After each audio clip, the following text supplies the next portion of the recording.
Really?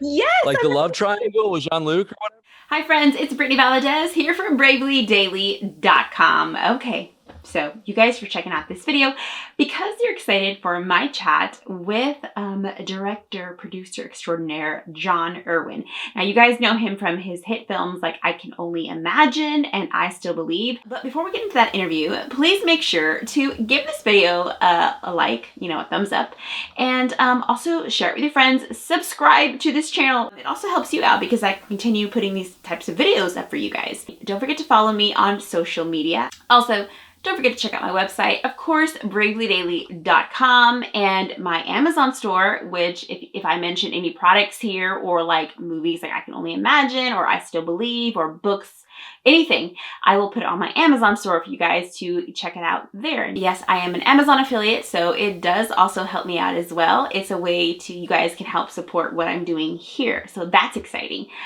Okay, enough of that. Let's get into the interview. And first of all, great name. Oh, Fantastic name. I'm thank you. curious how you came up with that name or what that Oh, story is. well, there's a backstory for that, but it's not about me. It's about you today. I gotta let you know, I have checked out the film. I love it.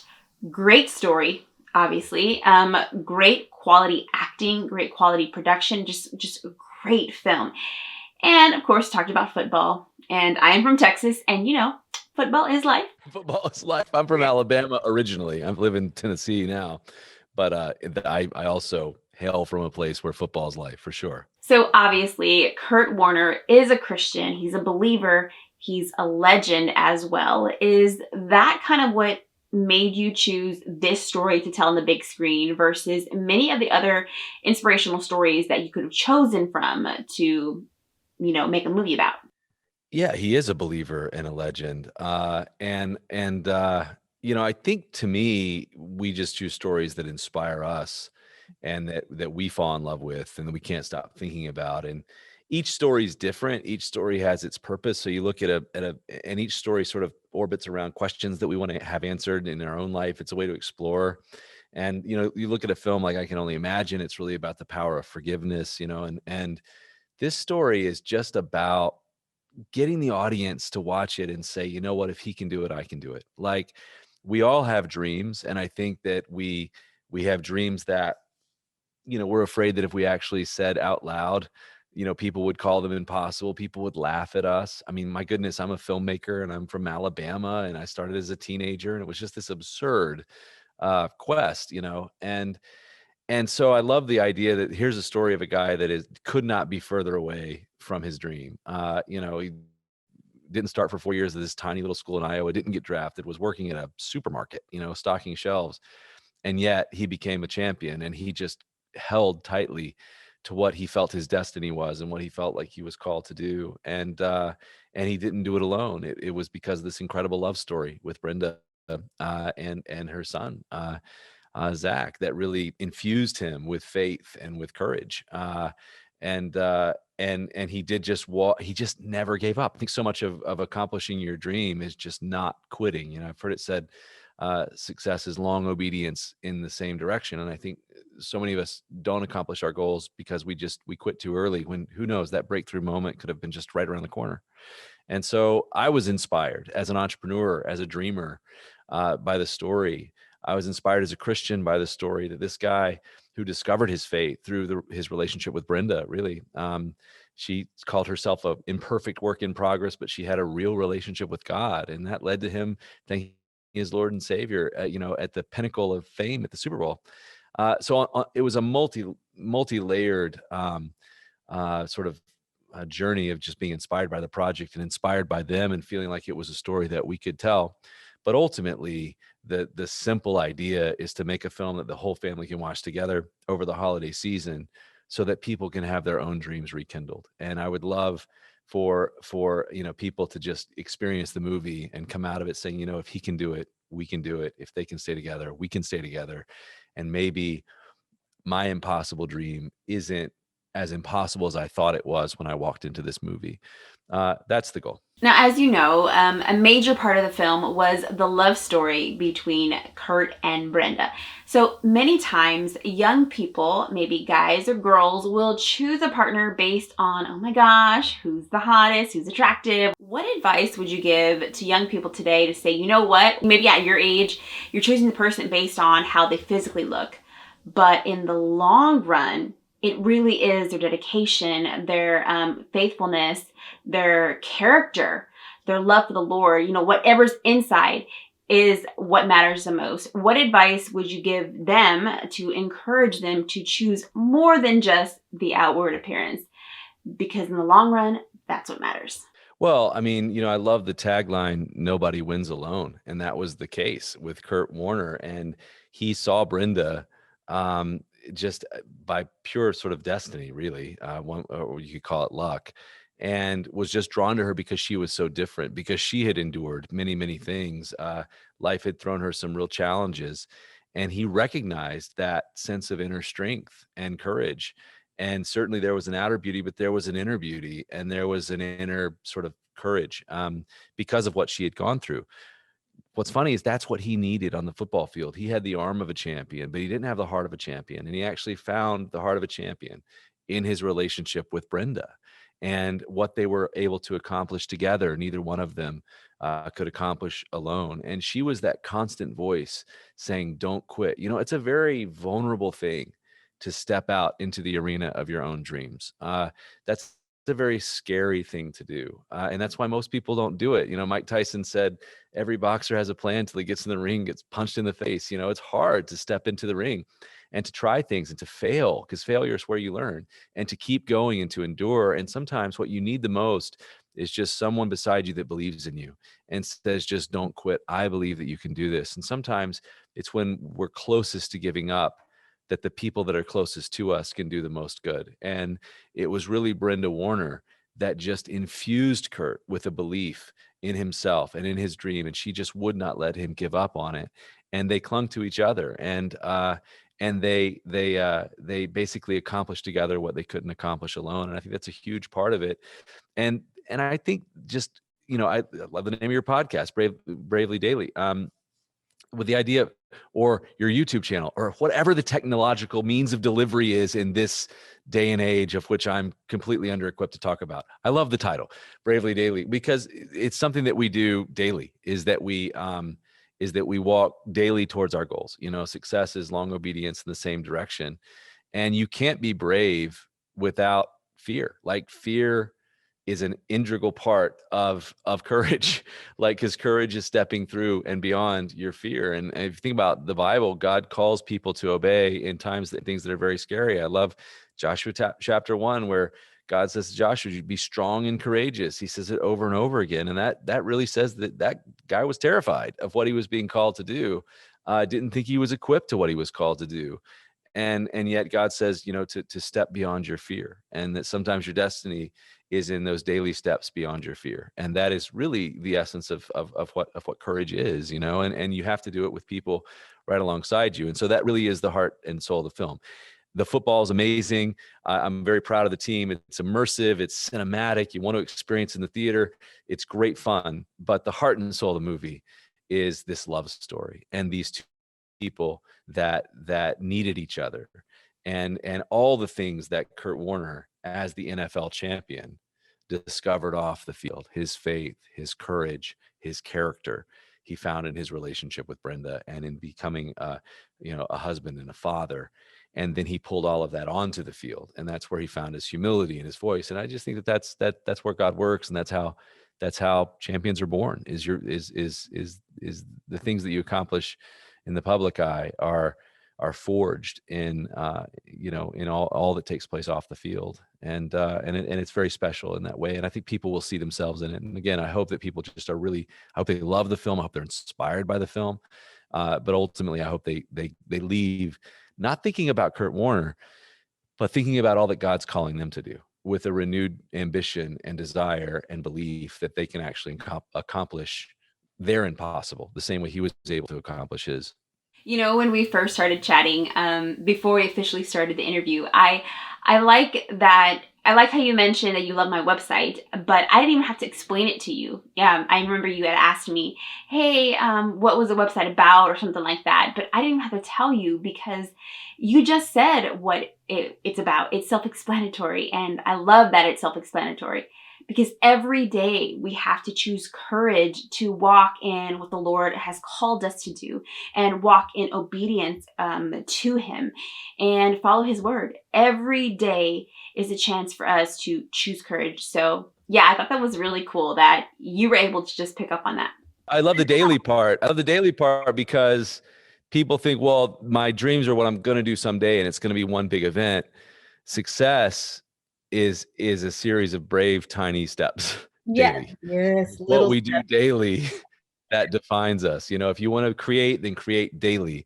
You know, if you want to, whatever you want to do it every day.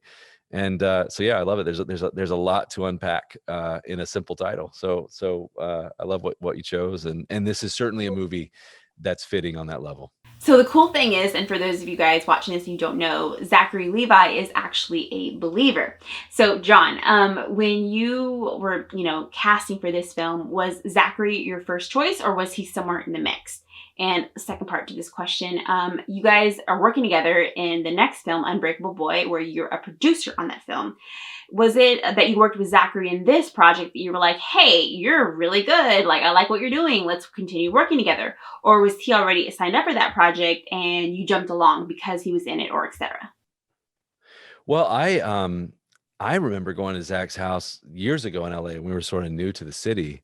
Um, he had a house church at his house, and faith is a huge part of his life. And when you think about Kurt Warner and who can play Kurt Warner and the athletic ability and the charm and the charisma and the star power needed, I mean, there are very few people. There's probably less than 5 people on earth that could, sort of anchor the movie. And Zach's one of them. And he has an unfair and unbelievable amount of talent. I mean, when you can be on Broadway and be in a TV series like Chuck and anchor a superhero franchise and be entangled, I'm like, enough. This is like a Hugh Jackman level of talent. But at any rate, I just think he's perfect for the role. I mean, I think he was born to play the role, and he crushes it. And he has an incredible amount of star power and charisma and an incredible platform. And he's been incredibly successful because he's one of those guys that just never gave up on his dream. Success was a long road for Zach, and with many pitfalls falls in between. So he brought that to the role, and then to add an Academy Award winner and Anna Paquin. I remember the first conversation we had. I just felt like I was on the phone with Brenda Warner. They're so similar, and they're just fire, and and then Dennis Quaid came back, and we had done great things with him with I Can Only Imagine, and so it was just it was a treat. It was an all-star cast, and perfect people to play the roles. They looked like the roles, and they embodied the spirit of these people and really respected the material. And you feel that passion and that energy and that courage in their performance to really get it right. That was the whole, we want to get this story right. We want to do the story justice because the story is just that good, and Zach really, really crushes it. It's a side of him. I think it's a sort of a grounded, subdued heartland performance from him that is unique in his body of work. And he really, really crushes it, and he's one of America's movie stars, and still on the ascent. So I can't wait to see what he does next. To answer your Unbreakable Boy question, we were doing American Underdog. We already signed up for it. It had been shut down during the pandemic, and then we brought it back. And we had this script, Unbreakable Boy, that Joan Escobar, producer that works with us, had championed. And she had this idea, let's see if Zach wants to do it, which he loved it, and let's do it right before America. So we actually filmed that movie before American Underdog. We filmed 2 movies back to back at the height of the pandemic, and the idea was to try to relearn how to make movies in a pandemic with a little movie before a bigger football movie. And John Gunn, writer director of that film, crushed it. I can't wait. That comes out in the spring. It's very much like Wonder, the Lionsgate film, and it's an incredible, heartwarming family story that's just really, really got a great sense of humor and a great sense of tone. And I'm very, very proud of what the team did. And Zach's great. He's both a producer and an actor in that movie. Okay, fun fact. So I've kept up with your work from the very beginning, both as, of course, a journalist, but also as a fan. I think I was a fan first before I became a journalist, so that probably shows you how long I've been following your work. Anyways, so for those who don't know, a lot of times when a film is adapted, when it's a real life project and it's adapted from a book or even, well, real life, there are some changes that happen on the big screen. And that of course happened in like I Still Believe, and I'm Sure I Can Only Imagine, and now this one. What are some examples of things that were kind of altered or changed for the big screen in regards to American Underdog? Yeah, so there's always, when you do a movie, I love what the famous screenwriter Aaron Sorkin said about adaptations of true stories. It's much more like painting a portrait than it is taking a photograph. So you're trying to take the essence of a story and tell it in 90 minutes or 2 hours. The typical concessions are twofold: are compression of time and compositing characters together. So you want to take, a story that takes place over many years, and you want to sort of compress the timeline, and you're adding things that happened maybe later on or before, and you're sort of putting them in. The letter that Brenda reads at the end of the film is one of those examples of, she gave him this speech right before his first start, but she wrote him this letter from Zach while he was at the Arizona Cardinals, and we just felt it was so strong we needed to pull that into the story. So you're compressing the timeline, and you're compositing characters. You just don't have time. So like Kurt's buddy in the film might be representative of 2 or 3 different people, that 2 or 3 different friends that he had. So you're compositing characters together just because you don't have the real estate to meet as many people as someone has in their life. But the idea is to get the story right and to maintain the essence of the story, and to honor the essence of the story. And so there's always this give and take about what dramatic liberties you take in order to make something a movie, but painting an accurate portrait and honoring the essence of the story told. And the cool thing with Kurt Warner is you don't have to invent anything. I mean, it's really about just putting it all in one story and having to, he went and played football in Europe, in the European League. We just didn't have time to cut. So we go straight from arena football to the NFL. And that's basically what happened. But in the middle, he while he was already sort of under contract with the NFL, he went and played a season in Amsterdam, and we just didn't have time to cover that. And he was with the Rams for a season before as a bench warmer. We'd have time to cover that. So we just have to sort of compress the thing together. But it's an accurate telling of the essence of the story, and everything in the movie happened. I mean, there was just so many. With this, it was just hard to cut things out because there was so much story and it was so great. We just had to compress it. So, okay, I want to tell you something interesting. So on my website, bravelydaily.com, everyone wants to know who Jeremy Camp's best friend, Jean-Luc LaJoie, is. Crazy, right? Really? Yes. Like the love triangle with Jean-Luc or whatever. I remember like listening to that band's song, like Take My Hand and Walk, great song. But that's an example where he had 2 best friends. One was Jean-Luc, who was the lead singer, and had done great music and was sort of his music mentor. And then there was another sort of youth pastor type friend that was in love with Melissa, and there was that love triangle. We got the real Jean-Luc's permission, but in that case, we had to composite those characters together and make a hybrid character of both those storylines. And so that's an example. So both those things actually happened. They were just 2 different people. He had a music mentor and he had a spiritual mentor that was also in love with, who was destined to become his wife. And we just had to collapse those 2 things into the same character and get permission from all parties. And that's a great example of compression and composite characters, is you just don't have the real estate, to tell, to meet the amount of people that are really in someone's life, but it honors the essence of the story. So that's incredible. All right. So I spoke with your producing partner, Kevin Downs, and we talked about your film, the Jesus Music. And of course I had asked him, hey, like, where was my childhood in there? Where was Stacey Rico, Rachel Lampa, +1? And of course he explained that when you have so many hours of footage, like 300 hours of footage, you have to cut it down to fit a movie.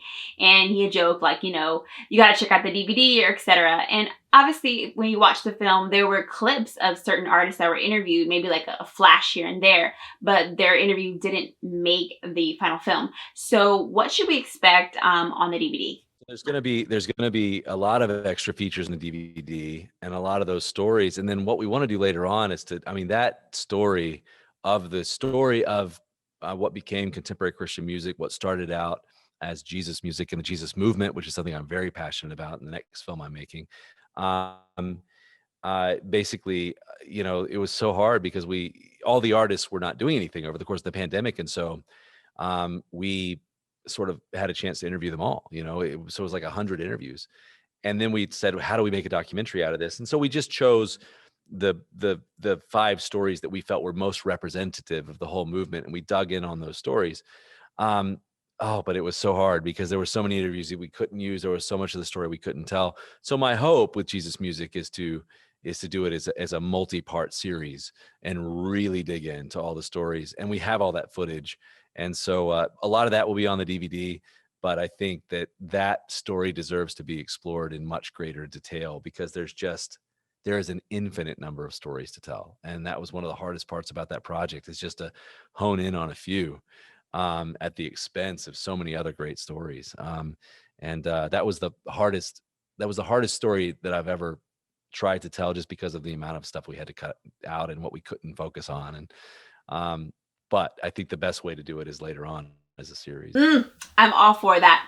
Not even kidding. I was so sad that my childhood wasn't on there. I was like, where was Stacy, Rachel, and Plus One?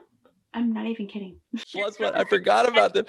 Oh my gosh! And I mean, one of the first music videos I did was Jackie's. It was Salvador. The band was family doing. John, look, I'm so excited that we did this chat.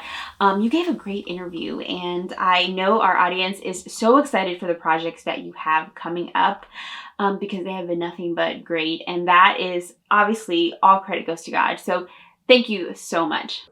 Thank you so much. God bless you. I love your name, and I think Bravely Daily is a very, very cool thing that we can all do in our own lives. All right, fans of I Still Believe, did you get your answer of who Jean-Luc LaJoie is? Okay, so I have a whole article on that already on the site, so I will put that in the description. Check that out, and I will add this video in that article as well because, it's a big deal. Yeah. Also, what are some cool things that you took away from this interview? I really like how, for me personally, how John talked about the love story between, Brenda and Kurt, and how he talked about following our dreams and, stepping out. And of course, I may be biased, but I really liked how much he liked the name of my website, bravelydaily.com. That was a win for me. Do you guys like that? I hope you do. Hope you like my website. I mean, you're here, so, well. Anyways, okay, friends, if you like this video, please make sure to give it a thumbs up and subscribe. Don't forget to follow me on social media. Yep, it's just at Brittany Valadez for most of them, but I will put all my social media accounts in the description box below. And don't forget to check out my website, bravelydaily.com. Until next time, I'm Brittany Valadez for bravelydaily.com. God bless, and I'll see you in the next one.